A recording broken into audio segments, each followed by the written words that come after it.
Hi friends, welcome to our channel. ముందుగా అయితే అందరికి నమస్కారం అండి. ఆంధ్రప్రదేశ్ రాష్ట్ర వ్యాప్తంగా ఉన్నటువంటి విద్యార్థులు మరియు వారి యొక్క తల్లిదండ్రులు ఎంతగానో ఎదురు చూస్తున్నటువంటి పథకం అయితే తల్లికి వందన పథకం అండి. తల్లికి వందన పథకాన్ని రీసెంట్గా జూన్ 19వ తేదీన ప్రభుత్వం అయితే విడుదల చేస్తామని తెలియజేయడం జరిగింది. కాకపోతే కొన్ని కారణాల వల్ల జూన్ 19వ తేదీన ఈ నిధులు అయితే విడుదల చేయలేదండి. మరి జూలై మొదటి వారంలో ఈ నిధులను విడుదల చేస్తున్నట్లు మరొక సమాచారం అయితే రావడం జరిగింది. ఆ సమాచారం అనేది కూడా పూర్తిగా వాస్తవం అయితే కాదనైతే మనకైతే తెలియడం జరిగిందండి. మరి ఈ తల్లికి వందనం పథకానికి సంబంధించి నిధులు అనేవి ఎప్పుడు విడుదలయ్యేందుకు అవకాశం ఉంటుంది, ఎటువంటి అర్హతలు కలిగి ఉంటే బ్యాంక్ ఖాతాల్లోకి తల్లికి వందనం పథకం కింద నిధులు జమ అవుతాయి అనేటువంటి పూర్తి సమాచారం అయితే తెలియజేస్తానండి. ఈ వీడియోని ఎక్కడ స్కిప్ చేయకుండా పూర్తి వరకు చూడండి. అప్పుడే మీకు తల్లికి వందనం పథకానికి సంబంధించి వచ్చిన అప్డేట్ అనేది 1 by 1 అయితే అర్థమవుతుంది. సో ఓకేనా, మన ఛానల్ని ఎవరైనా మొదటిగా చూస్తుంటే సబ్స్క్రైబ్ చేసుకుని పక్కనే ఉన్న బెల్ ఐకాన్ అయితే ఆన్లో పెట్టుకోండి. సో ఇక లేట్ చేయకుండా డైరెక్ట్గా వీడియోలోకి అయితే వెళ్ళిపోదామండి. వీడియోలో భాగంగా ముందుగా చూసుకున్నట్లయితే ఆంధ్రప్రదేశ్ రాష్ట్ర వ్యాప్తంగా ఉన్నటువంటి విద్యార్థులకు ఎన్డీఏ కూటమి ప్రభుత్వం ఎన్నికల సమయంలో ఇచ్చిన హామీ మేరకు గత ఏడాది జూన్ 12వ తేదీన తల్లికి వందనం పథకాన్ని అయితే ప్రారంభించడం జరిగిందండి. ఈ తల్లికి వందనం పథకాన్ని ప్రారంభించిన తర్వాత ఆంధ్రప్రదేశ్ రాష్ట్ర వ్యాప్తంగా ఉన్నటువంటి విద్యార్థులు ఎవరైతే 1వ తరగతి నుంచి 12వ తరగతి వరకు చదువుతున్నారో వారి యొక్క బ్యాంక్ ఖాతాల్లోకి, అంటే వారి యొక్క తల్లుల బ్యాంక్ ఖాతాల్లోకి ఒక్కొక్కరికి 13,000 రూపాయలు అయితే జమ కావడం జరిగిందండి. ఎన్డీఏ కూటమి ప్రభుత్వం అదేవిధంగా సీఎం చంద్రబాబు నాయుడు గారు అయితే ఇంట్లో ఎంతమంది విద్యార్థులు చదువుతూ ఉంటే వారందరికీ 13,000 రూపాయలు జమ చేస్తామని అయితే ఎన్నికల సమయంలో తెలియజేయడం జరిగింది. సో ఓకేనా, సో ఈ విధంగా జూన్ 12వ తేదీ గత ఏడాదిలో ఈ పథకాన్ని ప్రారంభించిన అనంతరం ఈ ఏడాది కూడా జూన్ 19వ తేదీ విడుదల చేస్తున్నట్లు ఒక సమాచారం అయితే రావడం జరిగిందండి. కాకపోతే కొన్ని కారణాల వల్ల ఆ రోజు నిధులు అనేవి వాయిదా పడినట్లయితే సమాచారం.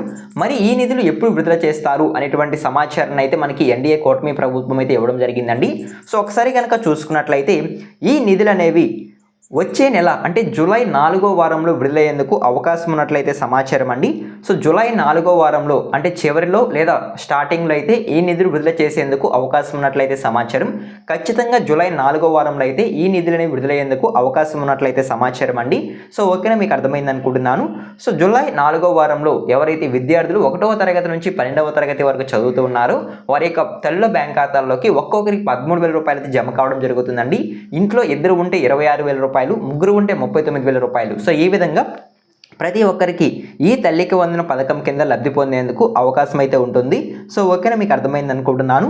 కాకపోతే మీరు ఈ అర్హతలు కలిగి ఉంటేనే మీ యొక్క బ్యాంక్ ఖాతాల్లోకి తల్లికి వందన పథకానికి సంబంధించి నిధులు అనేవి జమ అవుతాయంటే సమాచారం అండి. సో ఒకసారి కనుక చూసుకున్నట్లయితే ఆధార్ సీడింగ్, బ్యాంక్ ఖాతాకు ఆధార్ లింక్ ఖచ్చితంగా అయి ఉండాలని అయితే సమాచారం అండి. ఒకవేళ కనుక లింక్ కాకుండా కనుక ఉన్నట్లయితే మీ బ్యాంక్ ఖాతాల్లోకి డబ్బులు అనేవి జమ కావని అయితే మనకి ప్రభుత్వం అదేవిధంగా అధికారులు అయితే తెలియజేయడం జరుగుతుంది. అదేవిధంగా నెక్స్ట్ చూసుకున్నట్లయితే బ్యాంక్ ఖాతాకి ఈకేవైసీ పూర్తి కాకుండా ఉండడం వల్ల, సో బ్యాంక్ ఖాతాకి ఒకవేళ కనుక ఈకేవైసీ కనుక పూర్తి కాకుండా కనుక ఉన్నట్లయితే మీ యొక్క బ్యాంక్ ఖాతాల్లోకి తల్లికి వందన పథకానికి సంబంధించి 13,000 రూపాయలు జమ కావండి. సో ఎందుకంటే డైరెక్ట్గా డీపీటీ రూపంలో మీ యొక్క బ్యాంక్ ఖాతాల్లోకి ఎన్డీఏ కూటమి ప్రభుత్వం ఈ నిధులను విడుదల చేస్తున్నారు కాబట్టి ఖచ్చితంగా మీరు ఈకేవైసీ అనేది పూర్తి చేసుకొని ఉండాలి. అదేవిధంగా అటెండెన్స్, సో స్టూడెంట్స్కి సంబంధించి ఎవరైతే 1వ తరగతి నుంచి 12వ తరగతి వరకు చదువుతున్నారో వారికి సంబంధించి హాజరు అనేది 75% స్కూల్లో లేదా కాలేజీలో నమోదై ఉంటేనే ఈ తల్లికి వందన పథకం కింద లబ్ధి పొందేందుకు అవకాశం, వాళ్ళు మాత్రమే అర్హులుగా ఉంటారనేది సమాచారం. అదేవిధంగా ఆధార్ వివరాల్లో పొరపాట్లు ఉంటే సరిచేసుకోవాలనైతే మనకి ప్రభుత్వం అయితే తెలియజేయడం జరిగిందండి. సచివాలయం డేటాబేస్లో కుటుంబ వివరాలు తప్పుగా ఉండకూడదు, ఒకవేళ తప్పుగా ఉంటే ఈ నిధులు రావనైతే సమాచారం. కాబట్టి మీరు అన్నీ చెక్ చేసుకోనండి. ఒకసారి సచివాలయంకి వెళ్ళి అయితే మీ డీటెయిల్స్ కనుక సరిగా కనుక ఉన్నట్లయితే ఖచ్చితంగా మీకు ఈ నిధులు అనేవి జమ కావడం జరుగుతుంది. సో అదేవిధంగా కుటుంబంలో ఎవరికైతే 4 చక్రాల వాహనం అంటే ఎగ్జాంపుల్ కారు ఉంటుందో వారికి కూడా ఈ తల్లికి వందన పథకానికి సంబంధించి నిధులు అనేవి జమ కావు అయితే సమాచారం. సో కాబట్టి వాళ్ళు అనర్హులు. అదేవిధంగా పట్టణ ప్రాంతాల్లో ఎవరికైతే 1000 అడుగుల కంటే ఎక్కువ చదరపు అడుగుల విస్తీర్ణంలో భూమి ఉంటుందో వాళ్ళు కూడా ఈ పథకానికి అనర్హులు. అదేవిధంగా నెక్స్ట్ చూసుకున్నట్లయితే ఈ తల్లికి వందన పథకం కింద ఎంతమందికి లబ్ధి పొందేందుకు అవకాశం ఉంటుంది అనేటువంటి సమాచారాన్ని అయితే తెలియజేస్తారండి. సో ముందుగా చూసుకున్నట్లయితే గత ఏడాది 67 లక్షల మంది విద్యార్థులకు ఈ పథకం అనేది లబ్ధి చేకూరినట్లయితే సమాచారం. అదేవిధంగా ఈ ఏడాది ఆ సంఖ్య మరింత పెరిగినట్లయితే సమాచారం అండి. 68 లక్షలకు చేరినట్లయితే సమాచారం. 1వ తరగతి నుంచి 12వ తరగతి వరకు చదువుతున్న ప్రతి ఒక్కరికి ఈ పథకం అనేది ఎన్డీఏ కూటమి ప్రభుత్వం అయితే అమలు చేస్తున్నట్లయితే సమాచారం అండి. సో ఓకేనా, మీకు అర్థమైంది అనుకుంటున్నాను. ఈ మంత్ ఎండింగ్లో లేదా జూలై మొదటి వారంలో అయితే తల్లికి వందనం పథకానికి సంబంధించి ఫైనల్ లిస్ట్ అనేది విడుదలయ్యేందుకు అవకాశం ఉన్నట్లయితే సమాచారం అండి. అంటే తల్లికి వందనం పథకానికి సంబంధించి ఎవరు అర్హత కలిగి ఉంటారు, ఎవరు అనర్హులు అనేటువంటి లిస్ట్ అనేది విడుదలయ్యేందుకు అవకాశం ఉన్నట్లయితే సమాచారం. ఆ లిస్టులో మీరు చెక్ చేసుకున్నట్లయితే మీ యొక్క నేమ్ కనుక వచ్చినట్లయితే ఖచ్చితంగా మీ యొక్క బ్యాంక్ ఖాతాల్లోకి డబ్బులు అనేవి జమ అవుతాయి. ఒకవేళ లిస్టులో కనుక పేరు రాకుండా కనుక ఉన్నట్లయితే మీరు కొన్ని అర్హతలు అనేవి కలిగి ఉండాలి. ఇందాక నేను చెప్పినవైతే అవి మీరు కలిగి ఉండకపోవడం వల్ల అయినా సరే లిస్టులో మీకు పేరు అనేది రాకుండా ఉండొచ్చు. సో ఓకేనా. సో ఈ విధంగా మీకు ఫైనల్ లిస్ట్ అనేది కూడా త్వరలో విడుదలయ్యేందుకు అవకాశం ఉన్నట్లయితే సమాచారం అండి. ఫైనల్ లిస్ట్ వచ్చిన తర్వాత ఖచ్చితంగా నేనైతే అప్డేట్ అయితే చేయడం జరుగుతుంది. అవన్నీ మీరు మిస్ అవ్వకుండా ఉండాలంటే ఛానల్ని సబ్స్క్రైబ్ చేసుకొని పక్కనే ఉన్న బెల్ ఐకాన్ దానిలో పెట్టుకోండి.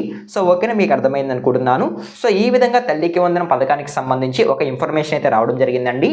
జూలై 4వ వారంలో తల్లికి వందనం పథకానికి సంబంధించి నిధులు అనేవి విడుదలయ్యేందుకు అవకాశం ఉన్నట్లయితే సమాచారం. సో ఓకేనా, మీకు అర్థమైంది అనుకుంటున్నాను. సో ఈ విధంగా తల్లికి వందనం పథకానికి సంబంధించి ఇన్ఫర్మేషన్ అయితే రావడం జరిగింది. ఈ ఇన్ఫర్మేషన్ కనుక మీకు నచ్చినట్లయితే లైక్ చేయండి. ఇలాంటి లేటెస్ట్ అప్డేట్స్ కొరకు మన ఛానల్ని సబ్స్క్రైబ్ చేసుకొని పక్కనే ఉన్న బెల్ ఐకాన్ దానిలో పెట్టుకోండి. ఈ వీడియో మీరు ఎండ్ వరకు చూసిన థ్యాంక్ యూ ఫర్ వాచింగ్.